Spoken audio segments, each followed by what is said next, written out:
Welcome to the Art of Healing podcast, the podcast that is dedicated to helping you connect with your mind, body, and spirit. This is Charlize, physician and Reiki master, and thank you so much for joining me. I would like to remind you that although I'm a physician, the information you receive in this podcast is for educational and entertainment purposes only.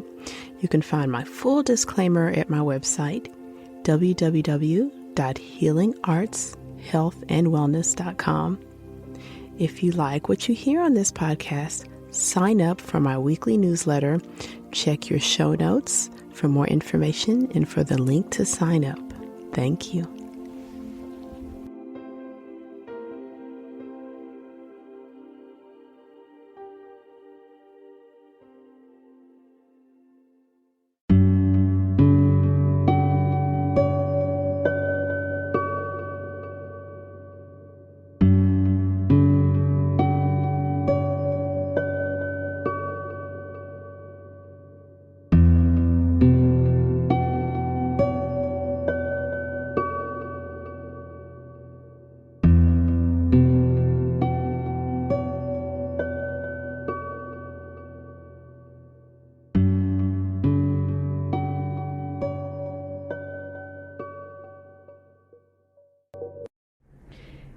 Hello, this is Charlize, and welcome back to the Art of Healing podcast.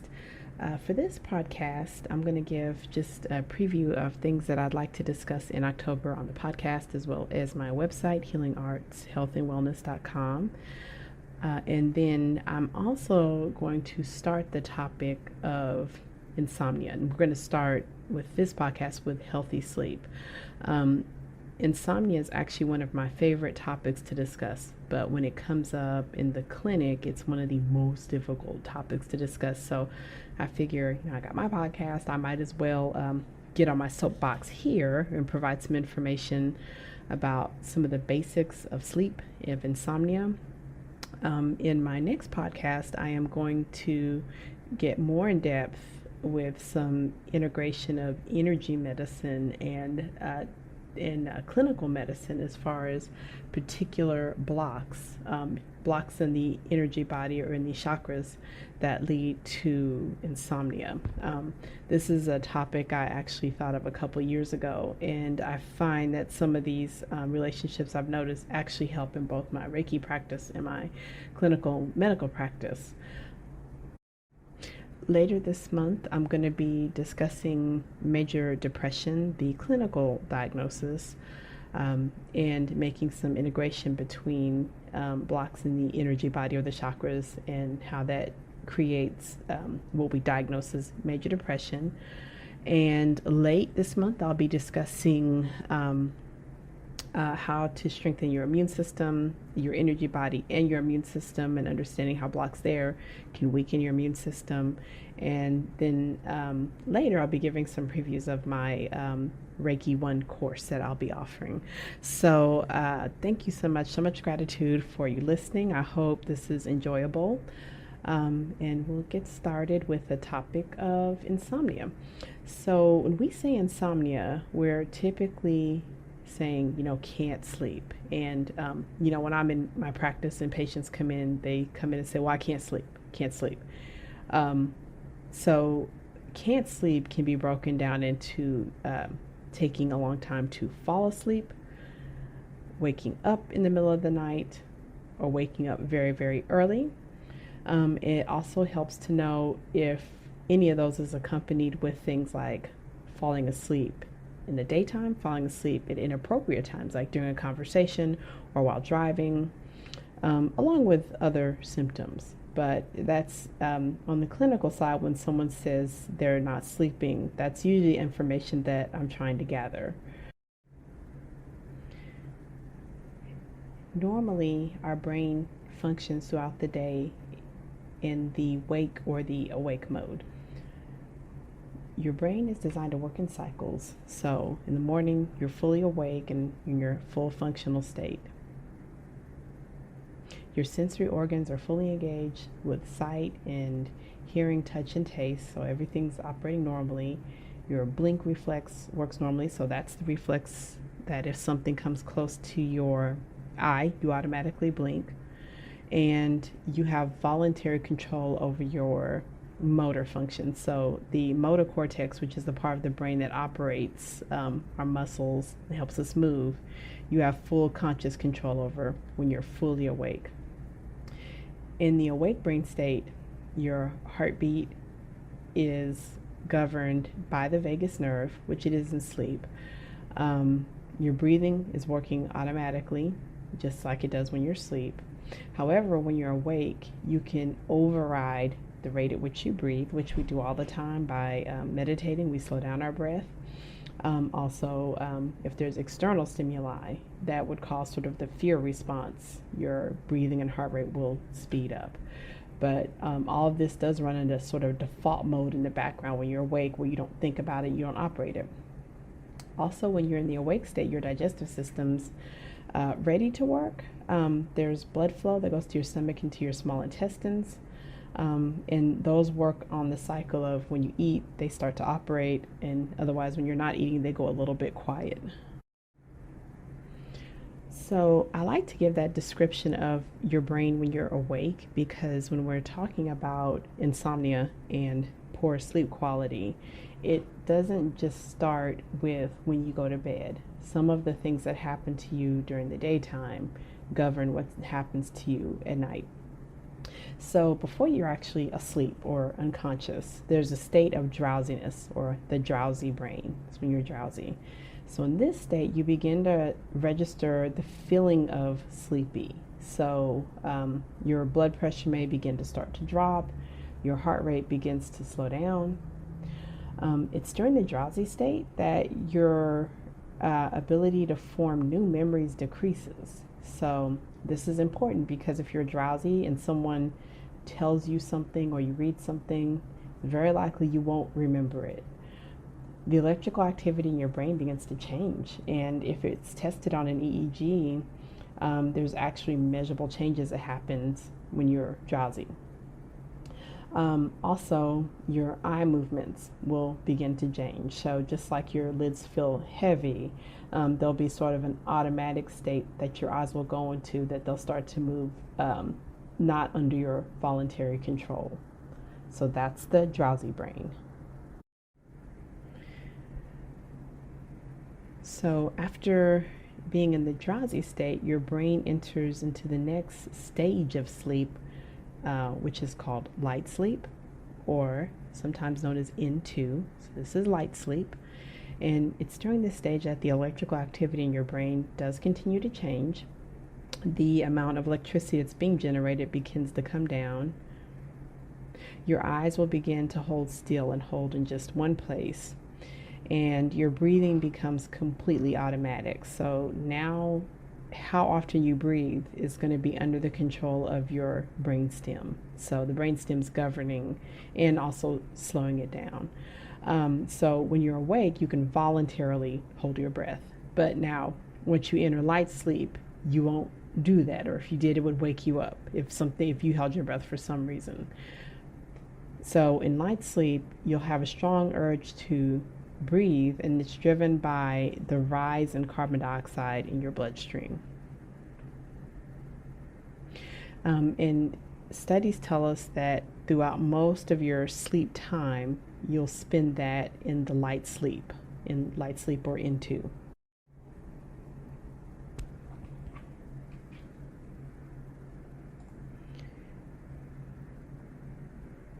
The next stage of sleep is N3 sleep, which is a deeper stage of sleep than light sleep. So it's during this stage that the brain activity begins to slow even more. The brain will cycle between N2 and N3, so light and deep sleep, several times throughout the night. And it's during this deeper sleep that you are not as responsive to breath holding. So your body will allow for your carbon dioxide levels to go higher than they would when you're awake. And this does not disrupt you or wake you up in any way.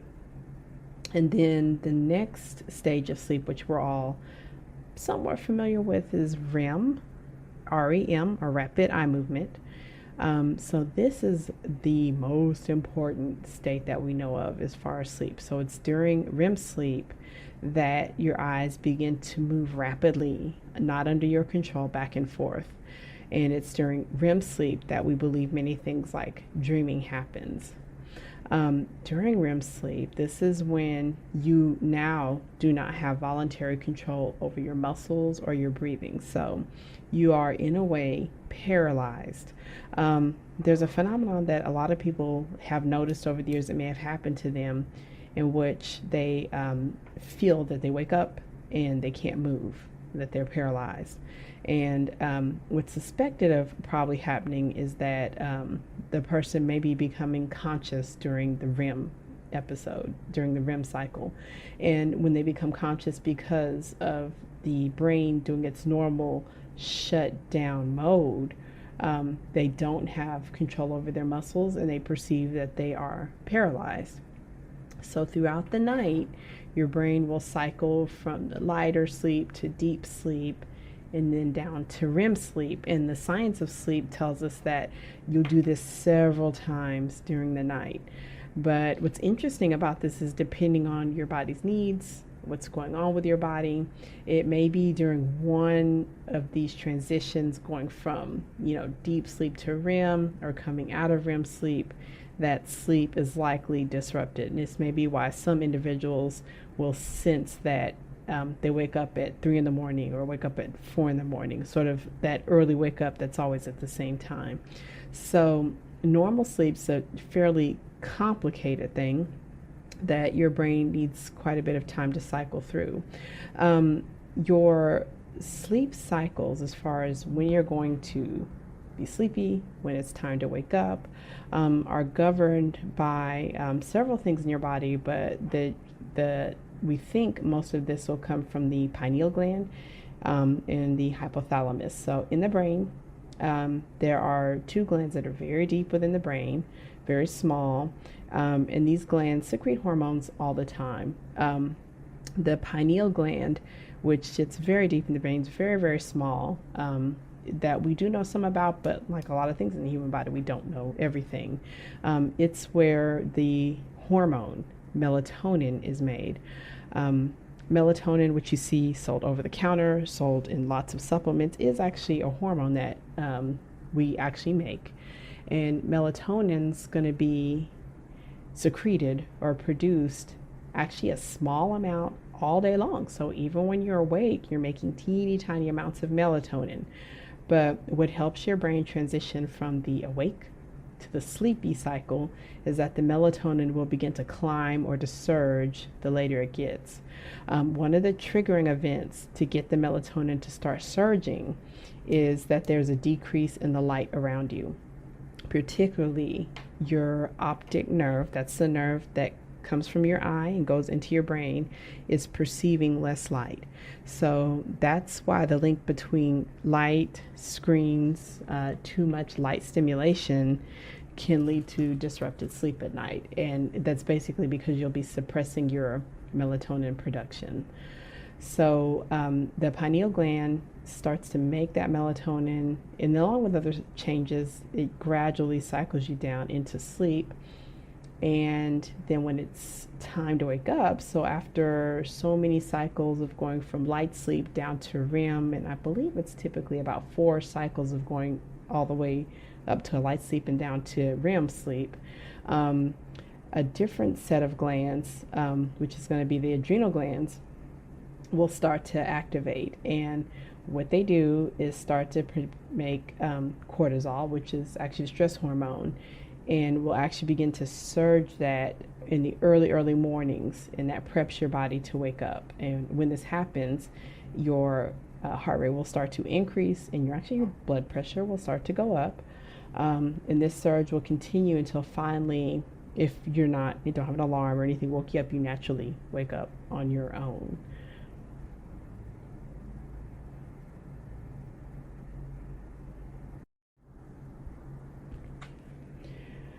So when you're awake, in the wake state, because you have conscious control over your body, your breathing tends to be more rapid, or likely your heart rate is higher, your muscles are active, of course, because you're moving around.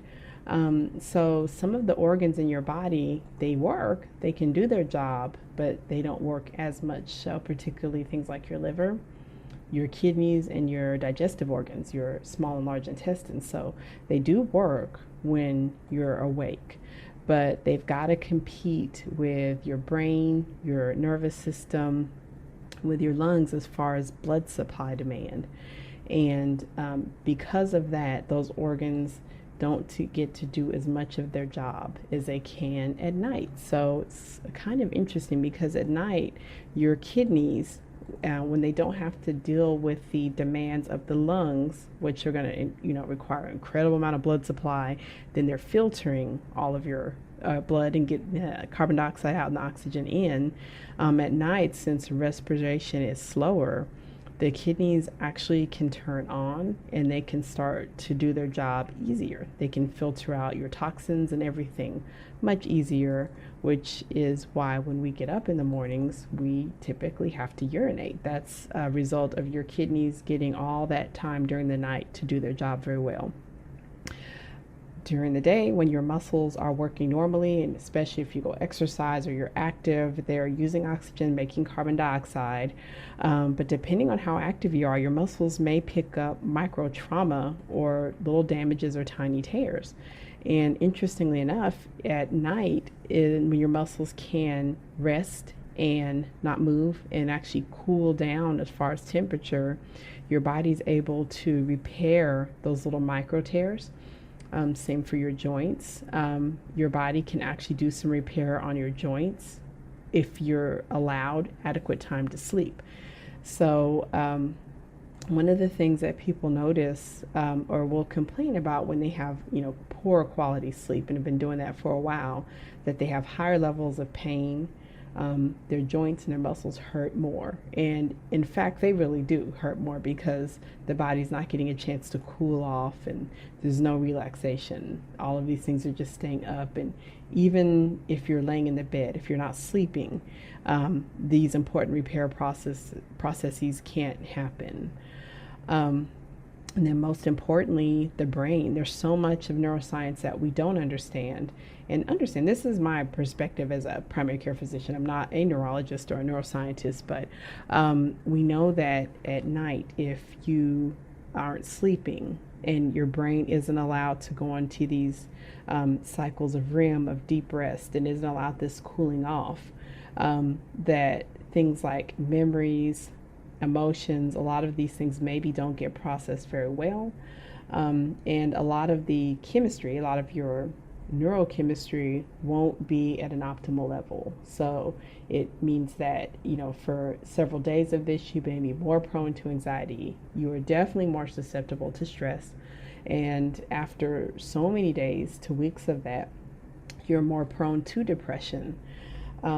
And of course, we know that clinical symptoms of like generalized anxiety and major depressive disorder, one of their symptoms are insomnia. But there's a cycle that the two go back and forth between each other, that not sleeping sets up your brain chemistry to put you more of a fight or flight mode, where you are more anxious, and then being more anxious during the day means that your sleep is disrupted at night. So this explanation, it's kind of what I will attempt to explain to my patients as far as sleep, and hopefully provides a better understanding of what we hope happens when you sleep naturally.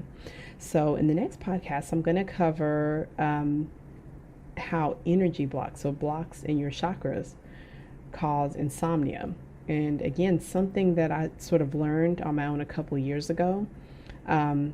Once I learned what chakras were when I did my yoga training and did my Reiki training, and sure enough, finding that it correlates with clinical science. So if you'll stay tuned, this will be coming up next week. I do appreciate your time with me. Thank you so much for listening. Bye-bye.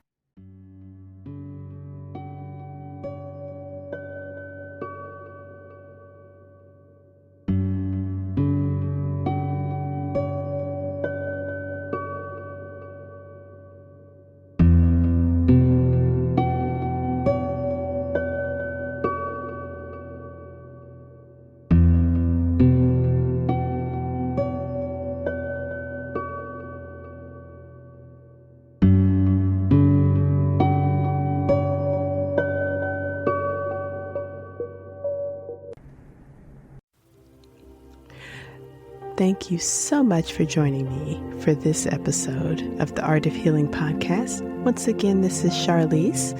You can find out more about me at www.healingartshealthandwellness.com. Did you know I have a blog as well as online courses? Check your show notes to sign up for more information about healing arts, health, and wellness.